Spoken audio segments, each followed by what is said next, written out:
Hello students, in this video will see the principles of insurance. ठीक है, insurance का principles हम लोग जानेंगे। पहला देखते हैं, पहला प्रिंसिपल्स क्या है? Utmost good faith. An insurance contract is based on utmost good faith on the part of the parties. समझे कि नहीं? ये देखिए, इंश्योरेंस जो ले रहा है उसे देखिए, उसे पहले इंश्योरेंस कंपनी को बता देना पड़ेगा। अगर कोई भी बीमारी है, कुछ भी है, बट समझे कि नहीं, गुड फेथ में लेना चाहिए। अगर कोई सिगरेट पीता है तो भी उसे डिस्क्लोज कर देना पड़ेगा कि पकड़ बाई चांस अगर उसे बीमारी हो गई, कुछ भी आगे जाकर कुछ प्रॉब्लम हो गया, तो इस इंश्योरेंस कंपनी को सब चीज़ पता रहना चाहिए।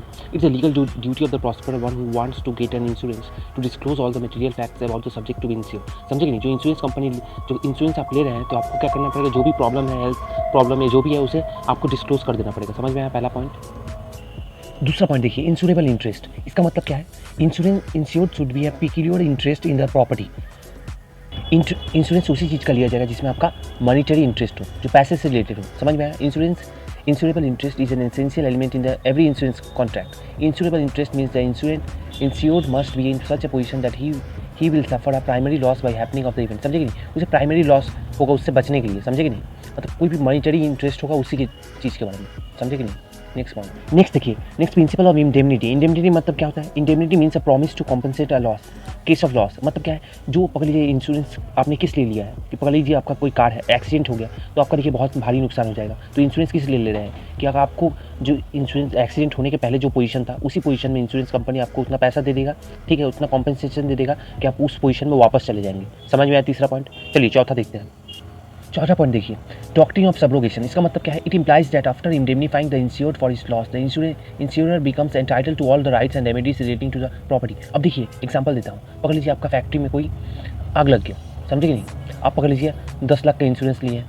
समझे कि नहीं? 10 लाख का इंश्योरेंस आप लिए हैं। अब आपका नुकसान हो गया, ठीक है, तो कंपनी ने क्या किया? आपको 10 लाख पेमेंट कर दिया। लेकिन क्या हुआ? कंपनी में गुड्स, पकड़ लीजिए कुछ गुड्स बच गया है 1 लाख का। समझे कि नहीं? तो कंपनी ने आपको 10 लाख रुपया दे दिया और आपने क्या किया? जो 1 लाख का माल बचा हुआ है उसे आप बेच के और 1 लाख कमा लिए। तो आपको, आपने इंश्योरेंस लिया था 10 लाख का, लेकिन आपका तो इनकम हो गया 11 लाख।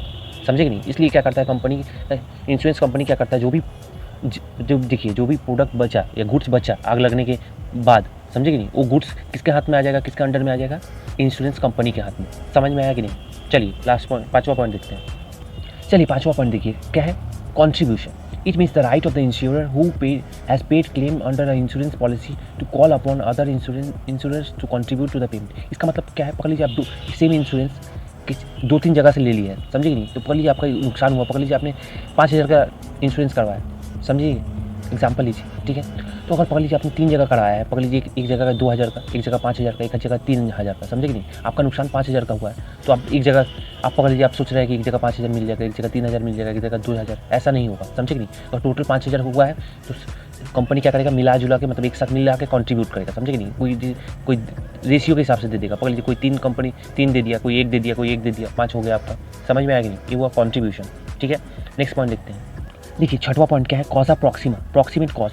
इन the contract of the insure is liable only for insured perils and not for the expected और uninsured perils and the cause has been proximate nearest to the loss. इसका मतलब क्या हुआ? पकड़ जो कॉन्ट्रैक्ट में मेंशन रहेगा उसी चीज़ के लिए इंश्योरेंस कंपनी पैसा देगा। समझे कि नहीं?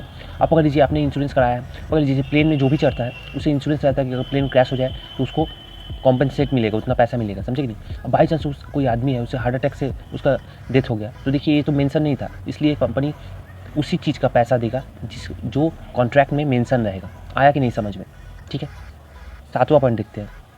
देखिए सातवां पॉइंट है, आखिरी पॉइंट है, क्या है? Mitigation of loss. According to this principle it is duty of the insured to take all the possible steps to minimise the loss और due in the case of mishap. अब देखिए इसका क्या है?